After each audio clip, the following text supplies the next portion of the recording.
Hi friends, welcome to Brinda novel. உங்கள் மனதிற்கு பிடித்த இனிய காதல் கதைகளை உணர்வுபூர்வமாக அனுபவிக்க நம்ம சேனலை சப்ஸ்கிரைப் பண்ணிக்கோங்க. இப்போ வாங்க கதைக்குள்ளே போகலாம்.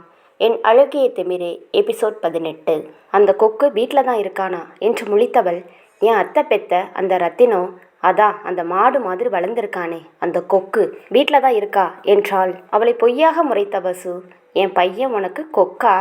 அவன் கேட்கணும் இதை என்று சொல்ல, கேட்டாதான் கேட்கட்டுமே, இந்த காவியா யாருக்கும் பயப்பட மாட்டா என்றாள் வெட்டி வீராப்பாய். அவள் சொல்லி கொண்டிருக்கும் போதே வசு சிரிக்க, இப்போ எதுக்கு சிரிக்கிறாங்க என்றவாறு அவள் தன் பின்னால் திரும்பி பார்க்க, அங்கு நவீன் கோபமாய் அவளை முறைத்து கொண்டு நின்றிருந்தான். அச்சோ மாட்னடி காவியா, பாரு விட்டா இவன் கண்ணில் சமையலே பண்ணலாம், அவ்வளோ நெருப்பு என்று புலம்பியவள் அப்படியே பரமசாதுவாய் வசுவின் பின்னால் ஒளிந்தாள். நேராக அவள் அருகில் வந்தவன் அவளை நேருக்கு நேர் பார்த்தவன், நீ அடங்கவே மாட்டியா? வாய் மட்டும் 8 ஊருக்கு இருக்கு. ஆமா, எங்க உன் கூடவே வாழை பிடிச்சிட்டு தெரிவானே மதன், அவனை காணோம், நீ மட்டும் இருக்க என்றான் கோபமாய். அவன் டூர் போயிருக்கான் என்று மெதுவாக அவள் கூற, அவளை பார்த்து அவனுக்கு சிரிப்பு வந்தாலும் அடக்கி கொண்டான். எப்பொழுதும் இப்படித்தான் ஏதாவது ஏடாகுடமாய் பேசி கடைசியில் மாட்டிக்கொள்வாள். அதுவும் சரியாக நவீனிடம்.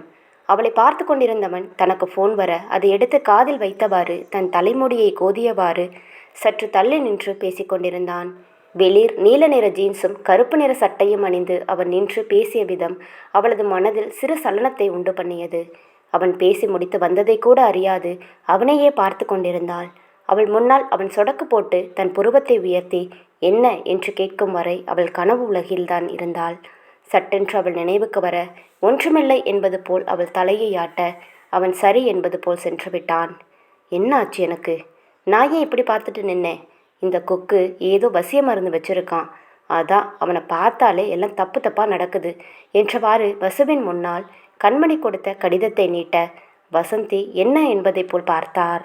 எங்கள் பள்ளி குயின், நீங்கள் பெத்த ராஜாவுக்கு, அதாவது 2வது ராஜாவுக்கு கொடுத்து அனுப்பிய காதல் கடிதம் என்றாள் இழுவையாய். என்னது என்று அதிர்ந்தவராய், காவியா இது என்ன பழக்கம்? படிக்கிற வயசில் பள்ளிக்கு போனோமா வந்தமான்னு இருக்கணும் என்றார் கண்டிப்பாய். ஐயோ வசு, என்னமோ நான் லவ் லெட்டர் கொடுக்குற ரேஞ்சுக்கு பில்டப் பண்ணுறீங்க. பாவம் அந்த கண்மணி அக்கா, எவ்வளவு உருகுன்னு உருகுறாங்க. பேசாமல் உன் பையன்கிட்ட சொல்லி அவங்கள லவ் பண்ண சொல்லுங்க என்றாள் அசால்ட்டாய் காவியா. உனக்கு இன்னும் வயசு பத்தலை செல்லும், நீ பெரியவளாகி நீ லவ் லெட்டர் கொடுத்தா நேராக கல்யாணம்தான் சரியா என்று சொல்லிவிட்டு சிரித்து கொண்டு செல்ல, என்ன சொல்லிவிட்டு போகுது இந்த வசு என்று குழம்பியவளாய் சென்றாள் காவியா. அன்று வசந்தி சொன்னது எனக்கு புரியவில்லை. ஏன் அப்படி சொன்னார் என்று காலம் கடந்து புரிந்தது வசுவால் அல்ல, கண்மணியால் என்று அந்த நாளை முடித்திருந்தாள் காவியா. படித்து முடித்தவனுக்கு அன்றைய நாள் நினைவில் வந்து மெல்ல சிரித்து கொண்டான். அதற்குள் காவியா வரும் சத்தம் கேட்டு வேகமாய் டைரியை மூடி வைத்தான் நவீன். உள்ளே வந்த காவியா நவீன் பால்கனியில் நின்றிருப்பது கண்டு அங்கு வந்தாள். நீங்க சாப்பிடலையா? அம்மா என்ன திட்டுறாங்க, வாங்க சாப்பிடலாம் என்றாள் சிறு குழந்தையாய். மெல்ல சிரித்தவன் சரி வா என்றவாறு அவள் பின்னால் சென்றான். என்னதான் சென்றாலும் அவனுக்கு முழுதாய் டைரி படிக்க முடியவில்லை என்ற ஆர்வம் அதிகமாக இருந்தது நவீனுக்கு. ஆனால் அவனது சிந்தனை அமைதியை தவறாக எடுத்துக்கொள்ள நம்ம காவியாவால் தான் முடியும். இவனுக்கு இன்னும் என்னதான் நடக்கணும்? எவ்வளவு வேப்பில் அடித்தாலும் பேய் இறங்க மாட்டேங்குது என்று நொடித்தாள் காவியா. அக்கா என்று தயங்கி நின்றாள் அர்ச்சனா. என்னாச்சு, என்ன தயங்குற என்றாள் காவியா. அக்காவுக்கு நம்ம மேலே எந்த கோபமும் இல்லையா என்று அர்ச்சனா காவியா முகத்தை உற்று பார்க்க அவள் எப்பொழுதும் போல்தான் இருந்தாள். அக்கா அது என்று இழுத்தாள் அர்ச்சனா. என்ன என்பதை போல் காவியா எதுவும் சொல்லாமல் பார்க்க அர்ச்சனா ஒரு முடிவெடுத்தவளாய், என்ன மன்னிச்சிடுங்கக்கா, நான் அன்னைக்கு அப்படி பேசுனது தப்பு தான், அதுக்காக நீங்கள் இப்படி பேசாமல் இருக்காதீங்கக்கா என்றாள் அர்ச்சனா. ஐயோ அச்சு, அதெல்லாம் ஒன்றுமில்லடா, நான் அதை பெருசாகவே எடுத்துக்கல என்றாள் காவியா. இல்லைக்கா, நீங்கள் பொய் சொல்கிறீங்க, உங்களுக்கு கோபம் இல்லைன்னா நீங்கள் ஏன் இப்படி என் கூடவும் மதன் அத்தான் கூடவும் பேசாமல் இருக்கீங்க என்றால் மனதில் உள்ளதை மறையாது. அர்ச்சனாவின் கைகளை பிடித்த காவியா, இதோ பாரு அச்சு, எனக்கு ஓ மேலேயோ இல்லை மதன் அத்தான் மேலேயோ எந்த கோபமும் இல்லை. அதே சமயம் அன்னைக்கு நீ அப்படி பேசினப்போ முதல்ல எனக்கு கோபம் இருந்தது என்னவோ உண்மைதான். ஆனால் அதெல்லாம் கொஞ்ச நேரம்தான். நீ எதுக்காக அப்படி சொன்னாய் என்று யோசிக்காமல் இருக்கிற அளவுக்கு நான் ஒன்றும் முட்டாள் இல்லையே. அந்த சமயம், அதனை உணர்ந்த சமயம் என் கோபம் எல்லாம் போயே போச்சு என்றாள் சிரித்து கொண்டு. அப்புறம் எதுக்குக்கா நீங்கள் ரிசப்ஷனில் கூட மதன் அத்தான் கூட பேசவே இல்லை என்றாள். ஏன் நீ கூட தான் மதன் கூட பேசலை என்றதும், அது வந்து அக்கா, இதெல்லாம் நீங்கள் எப்போ பார்த்தீங்க என்றாள் ஆர்வமாய். எல்லாம் நான் அறிவேன் என்றாள் காவியா. அக்கா, அது வேற கோபங்க்கா என்றாள் சமாதானமாய் அர்ச்சனா. அர்ச்சனா, நான் மதன் கூட பேசாமல் இருந்ததுக்கு ஒரே ஒரு காரணம் நீ மட்டும்தான் என்று காவியா கூற, அதை கேட்ட அர்ச்சனா புரியாத பார்வை பார்க்க, ஆமாம் அர்ச்சனா, நீ மட்டும்தான் காரணம். உன்னை அன்னைக்கு மதன் திட்டியதையும் சித்தப்பா மன்னிப்பு கேட்டது, நீ அழுது கொண்டே போனது, இதையெல்லாம் ஜானு அத்தை அன்னைக்கே என்கிட்ட சொல்லிட்டாங்க.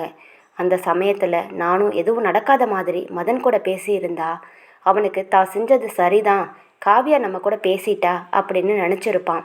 அப்புறம் எப்படி அவன் உன்னை பேசுனது தப்புன்னு தவற உணர்றது? அதான் நான் பேசலைன்னா அவன் யோசிப்பான்னு எனக்கு தெரியும். அதே மாதிரி தான் நடந்தது. மற்றபடி எனக்கு மதன் மேலே எந்த கோபமும் இல்லை. என்னால் அவன் மேலே கோபப்படவும் முடியாது. ஏன்னா அவன் உறவு முறையில் அத்தை பையனாக இருந்தாலும் உண்மையில் எனக்கு ஒரு நல்ல சகோதரன், நல்ல நண்பன். எப்படி நான் கோபப்பட முடியும்? மதன் உன்னை எந்த அளவுக்கு காதலிக்கிறான்னு எனக்கு தெரியும். ஆனால் எனக்காக அவள் காதலியே தூக்கி எறியக்கூட அவன் தயங்க மாட்டான்னு உன் மூலமாக தான் எனக்கு தெரிய வந்தது. அதுக்கு தான் நான் உனக்கு நன்றி சொல்லணும். என் வாழ்க்கையில் அவனுக்கு எந்த அளவு அக்கறை இருக்கோ அந்த அளவு அவன் வாழ்க்கையிலையும் எனக்கு அக்கறை இருக்குது. அவனுக்கு எப்பப்போ என்ன தேவைன்னு அவனுக்கே தெரியாது. அவன் பேசுனதெல்லாம் மறந்து நீ அவனை ஏற்றுக்கணும் அர்ச்சனா. வாழ்க்கை முழுதும் அவனோட ட்ராவல் பண்ணணும் ஒரு மனைவியா. அவனுக்கு தேவை உன்னோட அன்பு மட்டும்தான். அதை நீ தடையில்லாமல் அவனுக்கு கொடுக்கணும். அப்போதான் நீ என் தங்கை என்றால் சிரித்தவாறு. அக்கா என்று பேச்சு வராமல் அர்ச்சனா நின்றிருக்க, இன்டர்வியூ முடித்து வந்த மதன் இவை அனைத்தையும் கேட்டான் கண்களில் கண்ணீருடன். காவியா என்று அழைக்க அவள் அதிர்ந்து திரும்ப, அர்ச்சனா அருகில் இருக்கிறாள் என்பதை மறந்து வேகமாய் சென்று காவியாவை அணைத்து கொண்டான் மதன். குட்டி சாத்தா, சாரிடி, அப்புறம் தேங்க்ஸ் டி என்றான் திரும்ப திரும்ப. இப்பொழுது அவர்களை பார்த்த அர்ச்சனாவின் கண்களில் கோபம் இல்லை, ஆனந்தமே நிறைந்திருந்தது. ஏண்டா, நான் உனக்கு குட்டி சாத்தானா என்று கோபமாய் அவள் முறைக்க, ஹி ஹி ஒரு ரைமிங்கில் வந்துடுச்சு. மதன் எஸ்கேப் என்று ஓடியவன் தூரம் சென்று திரும்பி, காவியா, அர்ச்சனா, எனக்கு வேலை கிடைச்சிடுச்சு என்று சொல்லிவிட்டு சென்றான். அங்கு நவீனோ டைரியை விட்டதிலிருந்து படிக்க தொடங்கியிருந்தான். டைரி. இன்று என்னை நான் அறிந்த நாள் என்று காவியா ஆரம்பித்திருந்தாள். காவியா, நவீன்கிட்ட கொடுத்துட்டியா? என்ன சொன்னாரு என்றாள் ஆர்வமாய் கண்மணி. ஒரு நிமிடம் காவியாவுக்கே எரிச்சல் வந்தது. ஆனால் இன்று அவளுக்கு கோபமே வந்துவிட்டது. நான் கொடுக்கல என்று சொல்லப்போனவள் இன்று காலை அவன் கல்லூரி போகும்போது அவன் அழகை தான் ரசித்து நின்றிருந்த விதத்தை அறிந்து சொல்ல வந்ததை மாற்றிக்கொண்டாள். நான் கொடுத்தேன்க்கா, ஆனால் அவர் அதை பிரித்து படிக்கவே இல்லை என்றாள் சோகமாய். ஏன், என்னாச்சு? அவருக்கு என்ன பிடிக்கலையா என்று கண்மணி பாவமாய் கேட்க, இல்லைக்கா, அவர் வேற ஒரு பொண்ணை விரும்புகிறாராம் என்றாள். அவள் நம்பாமல் பார்க்க, சத்தியமாக்கா? நான் போய் கொடுக்க போனேனா உடனே அவன், நான் உன்னை லவ் பண்ணுறேன், நீ சின்ன பொண்ணுன்னு சும்மா இருந்தேன், நீ என்னடானா இன்னொரு பொண்ணுக்கு தூதுவரியான்னு கேட்டா என்று சோகமாய் கூற, என்னது என்று அதிர்ச்சியானவள் காவியாவை முறைத்து கொண்டு போக இவள் விழுந்து விழுந்து சிரித்தாள். அந்த கொக்குக்கு இப்படி ஒரு அழகான பொண்ணா கூடவே கூடாது. நீ செய்தது சரிதான் காவியா என்று தன்னைத்தானே தட்டி கொண்டாள். இப்படி பல பக்கங்கள் அவள் அறியாமல் நவீனை காதலிக்க தொடங்கியது அனைத்தையும் விவரித்து எழுதியிருந்தாள் காவியா. நவீனுக்கு படிக்க படிக்க அவளின் காதலின் ஆழம் புரிந்தது. 15 வயதில் ஆரம்பித்த அவள் காதல் இன்று வரை சிறிதும் குறைந்ததாய் அவனுக்கு தெரியவில்லை. இப்படி தன்னை காதலித்தவளுக்கு தான் கொடுத்தது எவ்வளவு பெரிய அடியாய் விழுந்திருக்கும் என்று அவனுக்கு இப்பொழுது நன்றாய் விளங்கியது. இனி தான் செய்ய வேண்டியது என்னென்ன என்று மனதிற்குள் அணிவகுத்து கொண்டான். அந்த சமயம் அவனுக்கு ஃபோன் வர எடுத்து பேசியவனின் முகம் மாறியது. சரி, நான் இப்போவே வரேன் என்றவாறு புறப்பட்டு சென்றான். காவியா, எனக்கு ஒரு முக்கியமான வேலை இருக்குது, நான் போயிட்டு வந்துடுறேன் என்றவாறு கிளம்பியவனை குழப்பமாய் பார்த்தாள் காவியா. என்னம்மா, நவீன் ஏன் அவசரமாக போகிறான் என்றபடி வந்தார் சாரதா. தெரியலம்மா, ரூமில் தூங்குறாருன்னு நினச்சேன், இப்போ எங்கே இவ்வளவு அவசரமாக போகிறாருன்னு தெரியலம்மா என்றாள் காவியா. எதுனாலும் அவர் வந்து சொல்லுவாருமா, நீங்கள் கவலைப்படாதீங்க என்றவாறு சென்றாள். மதன் தன் அறையில் அமர்ந்து எதையோ அடுக்கி கொண்டிருந்தான். அவனது அறையை மெல்ல எட்டி பார்த்த அர்ச்சனா மெதுவாய் உள்ளே சென்றாள். சென்று அவனை ஒரு இடி இடித்து கொண்டு அவன் அருகில் அமர்ந்தாள். என்ன செய்றீங்க என்று அவனை பார்த்து கொண்டே கேட்க, பார்த்தா எப்படி தெரியுது என்றான் மதன். மப்பும் மந்தாரமுமாகத்தான் தெரியுது என்றாள் எங்கோ பார்த்து கொண்டு. என்ன நடந்தாலும் இவ வாய் மட்டும் குறையவே மாட்டேங்குது என்று மதன் மனதிற்குள் நினைத்தவன், அதெல்லாம் சரி, நம்ம நம்ம கல்யாணம் எப்போ என்றாள் அர்ச்சனா. மதன் அலறி அடித்து கொண்டு எழுந்தான்.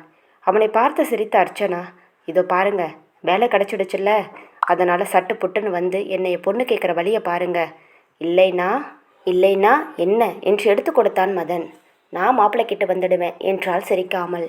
அப்படியா, தாலியாவது நான் கட்டணுமா இல்லை அதையும் நீயே கட்டிடுவியா என்றான் அவளை சீண்டுவது போல். அது உங்கள் கையில் தான் இருக்கு, வசதி எப்படி என்று அவள் இடுப்பில் 2 கைகளையும் வைத்து கொண்டு கேட்க, அந்த அழகில் மயங்கியவன் அவளை பேசவிடாமல் இழுத்து அணைத்தான். சாரிடி என்று அவளுக்கு சாரி சொன்னவன் இத்தனை நாள் தவிப்பையும் சேர்த்து தீர்த்து கொள்வது போல அவளை இருக்க அணைத்து தனது நீண்ட முத்திரையை அவளது இதழ்களில் பதித்தான். மாலையென அவனில் விழுந்தவள் அவனது அணைப்பில் மூழ்கி போனாள். தனது அலுவலகத்திற்கு வந்த நவீன், என்ன கார்த்தி, என்ன ஆச்சு, எதுக்கு இவ்வளவு அவசரமாக ஃபோன் பண்ணின என்று பதட்டமாய் கேட்க, அது வந்து நவீன், நம்ம கம்பெனியில் ஒரு திருட்டு ஆடு இருக்குது, அது இன்னைக்கு நம்ம எல்லார்கிட்டையும் வசமாக மாட்டிக்கிச்சு என்று கார்த்தி சற்றும் கோபம் குறையாமல் கூற, அதை புரியாது பார்த்தவன், கார்த்தி எதை சொல்கிறதா இருந்தாலும் தெளிவாக சொல்லு என்றான் நவீன். நவீன், நம்ம டெண்டர் கோட்டிங் ஃபைல் காணாமல் போனது, அதுக்கப்புறம் நம்ம என்ன செய்கிறோம், எங்கெங்கே போகிறோம், இப்படி எல்லா விஷயமும் இந்த கருப்பு ஆடு தான் அந்த அமைச்சர் சுந்தரலிங்கத்திடமும் அவன் பெத்த சீமந்த புத்திரிகிட்டையும் கொண்டு போய் சேர்த்தது என்றான் கடுப்பாய். நவீன் கைகளை இருக்க மூடி திறந்தவன் முகம் இருக யார் என கண்களாலேயே கேட்க, கார்த்தி கோபத்துடன் வந்தனாவின் பக்கம் பார்வையை திருப்பினான். அதை புரிந்து கொண்ட நவீன், கார்த்தி போலீஸுக்கு கால் பண்ணு என்று அமைதியாய் கூற, வந்தனா உள்ளூர நடுங்கித்தான் போனாள். உண்மைக்குமே நம்ம கம்பி என்ன வச்சு விடுவார்களோ என்று பயந்தாள். சார், சாரி சார், நான் தெரியாமல் பண்ணிட்டேன் சார், போலீஸ்கிட்ட எல்லாம் சொல்ல வேண்டாம் சார், என்ன ஜெயிலுக்கு அனுப்பிடாதீங்க சார் என்று கெஞ்ச நவீன் சிறிதும் அசராமல் நின்றான். இதற்கும் எனக்கும் எந்த சம்பந்தமும் இல்லை சார், அந்த கலையரசி தான் சார் இதையெல்லாம் செய்ய சொன்னா, செய்யலைன்னா என்னை கொலை பண்ண கூட தயங்க மாட்டோம் அப்படின்னு சொன்னாங்க சார், அதான் சார் அப்படி பண்ணிட்டேன், தயவு செஞ்சு என்னை விட்டுடுங்க சார் என்று மன்றாடினாள் வந்தனா. இவளை எல்லாம் சும்மாவே விடக்கூடாது நவீன், இன்னைக்கு மட்டும் இவ மாட்டலைன்னா நம்ம கதி அதோ கதி தான், இந்த ப்ராஜெக்ட் நம்ம கையை விட்டு போயிருக்கோம் என்று குதித்தான் கார்த்திக். நவீன் கண்களாலேயே கார்த்திக்கை அமைதிப்படுத்த நடப்பதையெல்லாம் அருகில் இருந்த மேனேஜர் ஆச்சரியமாகவும் அதே சமயம் இந்த பொண்ணா இப்படி பண்ணினது என்று பார்த்து கொண்டிருந்தார். மிஸ் வந்தனா, நீங்கள் உங்கள் இடத்துக்கு போங்க என்றான் அமைதியாய் நவீன். என்ன நவீன், நான் இவ்வளவு தூரம் சொல்லிட்டே இருக்கேன் என்று கார்த்திக் கத்த, நவீன் பார்த்த பார்வையில் அமைதியானான் கார்த்திக். மேனேஜர், உங்களுக்கும் தான், நீங்களும் போகலாம் என்றான். கோபமாய் நின்றிருந்த கார்த்தியின் தோளின் மீது கை வைத்த நவீன், கார்த்தி டென்ஷன் ஆகாத, நான் பார்த்துக்கிறேன் என்றான். நீ என்ன சொல்லு, பார்க்க தான் பொண்ணுங்க, எப்பா சாமி என்னம்மா திட்டம் போடுறாங்க, நான் வந்ததை கூட கவனிக்காம ஃபோனில் அந்த கலையரசி கூட அந்த பேச்சு பேசுகிறா, நம்ம கூட படிக்கும்போது இருந்த கலையரசியான்னு எனக்கு ஆச்சரியமாக இருக்கு நவீன், ஒரு பொண்ணுக்கு இவ்வளவு ஆணவம் பிடிவாதம் இருக்கக்கூடாது என்று புரிந்து தள்ளினான் கார்த்திக். எனக்கு தெரியும் கார்த்தி, இன்னும் கொஞ்ச நேரத்தில் எல்லா பிரச்சனையும் ஒரு முடிவுக்கு வந்துடும்னு நினைக்கிறேன் என்றான் நவீன். என்னடா சொல்கிற என்று கார்த்தி கேட்க, ஆமாம் கார்த்தி, அந்த டெண்டர் விஷயம் வெளியான போதே நான் உஷாராயிட்டேன், டிக்கெட் ஏஜென்சியில் சொல்லி இவங்களை கண்காணிக்கவும் ஆள் ஏற்பாடு செஞ்சேன், அதான் அவங்க போடுற ஒவ்வொரு பிளானில் இருந்தும் தப்பிக்க முடிஞ்சுது, வர வர இவங்க நமக்கு கொடுக்குற தொல்லை தாங்க முடியலை, அதான் ஏற்கனவே இதை பற்றி கமிஷனர் ஆஃபீஸில் புகார் கொடுத்துட்டேன், அவங்களும் அப்போ இருந்து இவங்க ஒவ்வொரு மூமெண்ட்டையும் வாட்ச் பண்ணுறாங்க, அமைச்சருக்கு கவர்மெண்ட்டே தனக்கு பின்னால் இருக்குன்னு நினப்பு, அது தப்புன்னு இன்னைக்கு அவருக்கு தெரிஞ்சிருக்கும் என்றான் நவீன். அவன் தொழிலில் உழைச்சி ஒவ்வொரு படியாக முன்னேற இவனுங்க மட்டும் ஈஸியாக தன்னோட அரசியல் செல்வாக்கை பயன்படுத்தி எல்லாரையும் தரமட்டமாக்கி அவனுங்க முதல் இடத்துக்கு வந்துடுறாங்க. எல்லா அதிகார பலம் இந்த பருப்பெல்லாம் இந்த நவீன் கிட்ட வேகாதுன்னு சொன்னால் கேட்டாதானே, அதான் இப்போ அனுபவிக்கிறாங்க என்றான் கோபமாய். இப்போது இந்த வந்தனாவை என்ன பண்ணுறது நவீன் என்று கார்த்தி கேட்க, அவளை ஒன்றும் பண்ண வேண்டாம், அவள் வெறும் அம்பு, எய்தவங்களே தானாக மாட்டிக்கிட்டாங்க, இனி நடக்கிறது நல்லதாகவே நடக்கட்டும் என்று சொல்லிவிட்டு விரைந்து வெளியே சென்று விட்டான். இவன் என்ன இப்படி பேசிட்டு போகிறான், என்னடா நடக்குதுங்க, தலையும் புரியலை வாலும் புரியலை, இதுக்கு தான் நான் பிறக்கும்போதே கொஞ்சம் மூளையோடு பிறக்கணும், அதுக்கும் ஒரு கொடுப்பனை வேண்டும் என்று தனக்குத்தானே புலம்பியவாறு நின்றிருந்தான் கார்த்தி. நவீன், வணக்கம் சார். வணக்கம் நவீன், வாங்க வாங்க, வளர்ந்து வரும் இளம் தொழிலதிபர் என்றார் கிண்டலாய். ஐயோ சார் நீங்களுமா என்றான் சற்று சங்கோஜமுடன். சொன்னா தப்பில்லை நவீன், இந்த சின்ன வயசில் எவ்வளவு பெரிய முன்னேற்றம்! உண்மைக்குமே வியக்கத்தக்க ஒன்று. நவீன், உன்னை நினச்சா எனக்கு ரொம்ப பெருமையாக இருக்குது. ஐயோ மாமா, போதும் போதும் உங்கள் புகழாரம் என்று சரணடைந்தான் நவீன். இதைத்தான் எதிர்பார்த்தேன். இதை வந்த உடனே செஞ்சிருக்கலாம். அது என்ன சாறு மோரு என்று உரிமையாய் கடிந்து கொண்டார் கமிஷனர். அப்புறம் எப்படி இருக்கான் என் நண்பன் ராஜு என்று அவர் கேட்க, எல்லோரும் நல்லா இருக்காங்க மாமா. அப்புறம் என் அருமை பொண்டாட்டி, உங்கள் அருமை வளர்ப்பு மகள் எல்லாரும் நல்லா இருக்காங்க என்று முடித்தவனின் முகம் தீவிர பாவத்திற்கு வந்தது. அப்புறம் என்ன சொல்கிறாரு சுந்தரலிங்கமும் அவர் பெத்த அருமை பொண்ணும், இன்னும் எத்தனை பேர் குடியை கெடுக்கலாம், எத்தனை பேர் வாழ்க்கையில் குழப்பம் பண்ணலாம்னு யோசிச்சுட்டு இருக்காங்களா என்றான் ஆக்ரோசமாய். இதுவரைக்கும் என் கூட மோதினவங்க இப்போ அப்பாவோட கார்மெண்ட்ஸ் ஃபேக்ட்ரிக்கு தீ வைக்கணும்னு என்னம்மா பிளான் பண்ணுறாங்க? இடியட்ஸ்! எனக்கு வர்ற ஆத்திரத்துக்கு இன்று கைகளை இருக்க குத்தினான். நவீன், கோபப்படாத. எதுக்கு இப்படி ஆத்திரப்படுற? அது சரி, இத்தனை நாள் இல்லாமல் இப்போ எப்படி உடனே கண்டுபிடிச்ச என்றார் சந்தேகமாய். அதை ஏன் கேட்குறீங்க மாமா? என் அருமை பொண்டாட்டி அந்த கலையரசி ஆஃபீஸ் போய் வீரவசனம் எல்லாம் பேசிட்டு வந்திருக்கா. அது மட்டும் இல்லாமல் எங்களோட ரிசப்ஷனுக்கு அழைப்பு வேற. சும்மாவே அந்த பெண் பிசாசு ஆடும். இதில் இவ போய் வேப்பில் வேற அடிச்சிட்டு வந்துட்டா.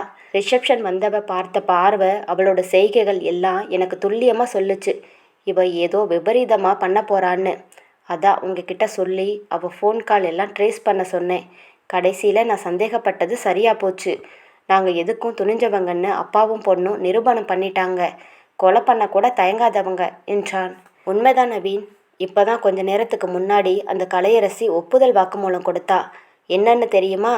அப்போ கூட பண்ணின தப்புக்கு வருத்தப்பட்டதா தெரியலை. அவள் சொன்னது இதுதான். ஆமாம், நாங்கள் தான். இல்லை நான் தான் பண்ணினேன். உங்களால் என்ன செய்ய முடியும்? 3 வருஷத்துக்கு முன்னாடி அவன் அண்ணனை அடித்து போட்டதே நான் தான். நான் சொல்லித்தான் போட்டாங்க. அன்னைக்கு நான் செய்த ஒரே தப்பு நவீனுக்கு கல்யாணம்னு நினச்சது தான். அவனை அடையணும்னு நினச்சேன்.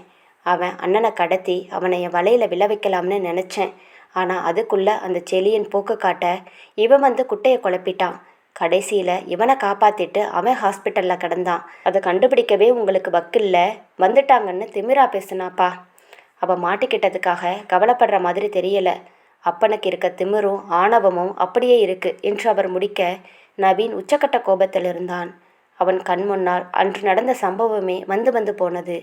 நீங்கள் என்ன செய்வீங்களோ ஏது செய்வீங்களோ தெரியாது. அவங்க இனி வெளியே வரக்கூடாது. அப்படி அவங்க வெளியே வர்ற நாள் அதுதான் அவங்களுக்கு கடைசி நாளாக இருக்கும் என்று அவன் கோபமாக கூற, நவீன், கோபப்படாத. அதெல்லாம் நான் பார்த்துக்கிறேன். இதெல்லாம் நினச்சி நீ டென்ஷன் ஆகாத. அப்புறம் இதெல்லாம் வீட்டில் ராஜுவுக்கு அம்மாவுக்கெல்லாம் தெரிய வேணாம். ஏன் சொல்கிறேன்னா, அது ஆரிய காயத்தை கீறி விடுற மாதிரி, அதான் என்றார் இழுவையாய். அதை நான் பார்த்துக்கிறேன் மாமா. அப்போ நான் கிளம்புறேன் என்றவாறு அங்கிருந்து கிளம்பினான் நவீன். இவனுக்கு இதே வேலையா போச்சு. எங்கே போகிறேன்னு சொல்லிட்டு போகிறானா? எல்லாம் திமிரு. உங்களால் என்ன செய்ய முடியும்னு திமிரு. வரட்டும், இன்னைக்கு வச்சுக்கிறேன் என்று புலம்பியபடி அமர்ந்தாள் காவ்யா. இக்காதல் கதை தொடரும். இக்கதை உங்களுக்கு பிடித்திருந்தால் மறக்காமல் வீடியோவுக்கு லைக் அண்ட் சப்ஸ்கிரைப் பண்ணுங்கள். தேங்க்யூ.